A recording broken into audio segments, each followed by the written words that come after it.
trusting my gut, I have this like intensity around this that like this is really important and people aren't getting that. Like it's not a card. It's connection. It's not like a silly little post that I'm adding of like, oh, how many cards are in your stash? It's like, no, let's pay attention for a second and realize that you're missing out. Like those are missed opportunities that are sitting in your cabinet. Like that's what I want people to get, and it's not happening. And so I have this, okay, so that happened, and I'm trying to communicate that to her, and I don't think she got it.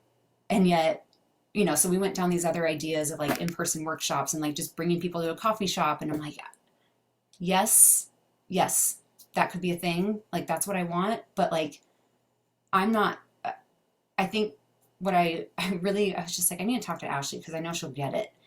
It's not like, to me, it's a non-negotiable that like, I'm going to build this community. Like, and I need to talk to someone that's going to like hear that and say, okay, here's how we can do that. I don't want to talk with like, whether it's a friend or someone else and hear, well, maybe you should do away with this and do this instead. Like this feels like this needs to happen, And so I just want to like, I just want to talk with you, people that get that and that like understand the value of that and how we can make it happen. So that's kind of where I'm at. And then, so I'm thinking all this shit from like our call yesterday morning and have that in mind with like the medium and how that went. And then this morning I have this deck. It's like affirmations deck. And the tagline on it is like self-help for people who don't like the self-helpiness or without the self-helpiness or something like that. And it's got like, I don't know how many cards there's like 50 something cards in it. And there's like 7 bonus cards. So like, it says like, oh, just spread them out, shuffle them up like a 3-year-old would in front of you, close your eyes and ask them to give you something that would be helpful in the moment. And I have every single time I've done this, it's like once every 6 months probably, I've gotten a bonus card. And so it's just this like, what the fuck? And sure enough, this morning, I get another bonus card, the manifestation card, and it says, if you could have anything you wanted, what would it be? Get specific and get greedy. You're holding a magic wand and you can conjure up anything. Could it be that when you declare your wishes out loud, you're actually casting a spell for your dreams to come true? Or is it just that, in a very practical sense, the more people you speak with about your desires, the more folks there are who know what you want and might have the means to help you make them happen? Either way, stop waiting and start manifesting, but don't use that word if you don't want to. I'm like, that's fucking cool. So then I went on this I journaled. I like wrote out, I like recently bought this like manifestation journal, and wrote out this whole picture of like what this will look like and what it will feel like in the future. Like I wrote it as like my future self, and this is like, it would be like a very nerdy share and it's really long. So maybe I'll just take a picture and send it to you. But like, just tell me. I think this is useful for today. okay, Like, tell me. This is so nerdy. No, you're not a nerd. I'm just as nerdy, so it's cool. I know you are. Okay. You better charge me for this, by the way. This isn't just us meeting. Like I'm counting on you. Okay. So you just put the date and then your desired manifestation. And I just wrote community. Like that's the word that came to mind. Okay. I did it. I fucking did it, and I'm doing it. I manifested this beautiful, growing, heart-centered, lovely, and loving community space, and we are all thriving. I stopped taking bullshit. I stopped doubting. I stopped listening to those who kept insisting, do it another way, don't do it, focus on something else, maybe you should try, fill in the blank. And I said, fuck it, and fuck you for not believing. And I moved on. I kept going anyway. I did it my way, and the only way I know it had to be done, without permission, without seeking, without shrinking and getting small enough to be comfortable and more digestible for others, but instead taking up space and saying, look, you need to get on board with this. This is everything. This is your life. This is what matters, and this is what you need. Don't waste it. I stopped asking. I stopped looking to others for what I thought I needed, and I just went, and it was beautiful. We went every month, every week. We centered, we came together, we loved each other, we loved on each other. We became more trusted than our, real life friends. We became sisters. We poured into one another. We lifted the weakest link and pulled her back up and in. And then she became part of the group that did the same for me and for each other. We were steadfast. We became the leaders, the veterans. We paved the way for the next wave. We brought them in.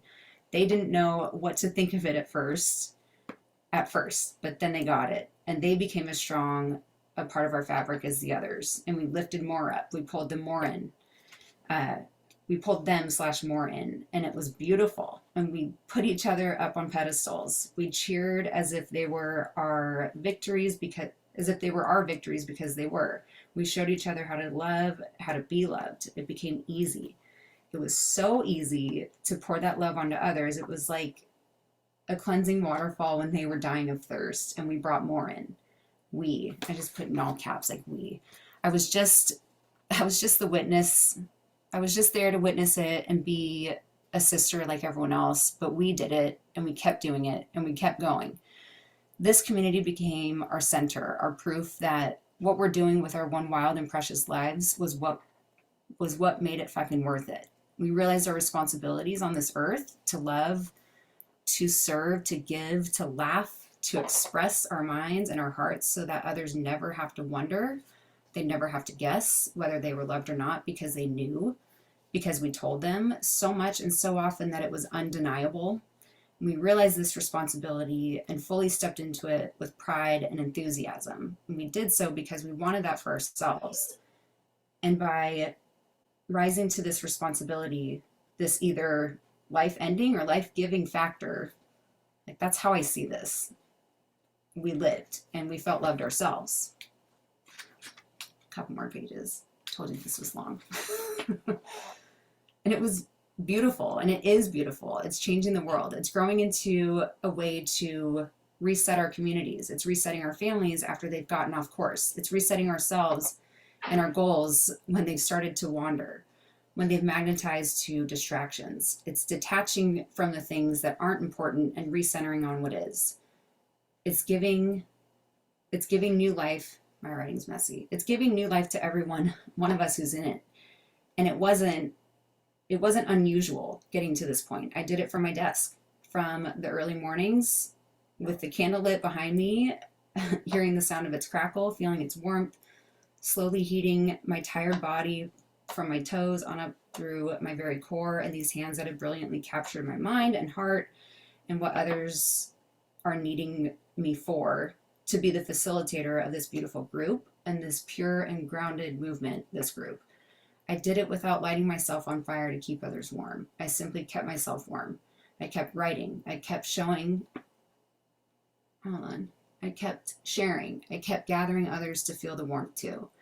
We all crowded around the flame, and slowly but surely, one by one, we all thrived. We filled our entire bodies with warmth and began to pass and spread that small flame to others. We woke them up too. We weren't so tired anymore. We were ignited.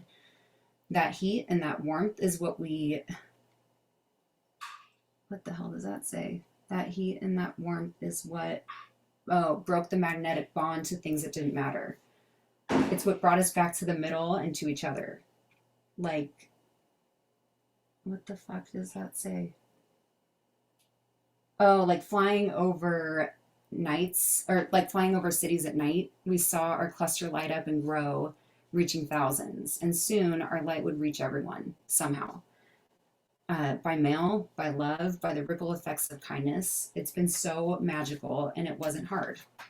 It was just a matter of me showing up in those early mornings before my family awoke and the day called for my helping hands.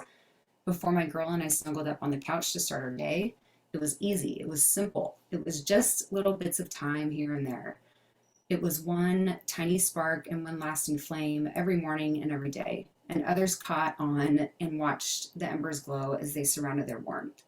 Nothing caught on fire, nothing burned. We all thrived. We all still loved our families, and we love them even more. We still worked our jobs and rose to other responsibilities. Nothing suffered. Nothing fell off the wagon. Nothing felt like more work to keep this community thriving and growing and catching on. It was easy. It was the best way to start our day, and it is every day the sun rises. We know it's not just a check in, a prompt, a silly post. We know they are so much more. We know their value, we know their vitality, we know their role in this entire thing. We know they are the fuel to keep the embers. We know they are the fuel to keep the embers hot. We know that without them, the cold comes in and the embers go out. We know it's hard to reignite them. We know that others will look to us and wonder what happened to their source of heat and wonder what to tell those they brought in to this warmth. And because of all this, because of what's at stake, we don't let it happen. We keep showing up. We keep lighting the candle behind us or next to us or within us, and we keep each other warm. We keep growing into one another and into ourselves. And as a result, we light up the world. That's beautiful.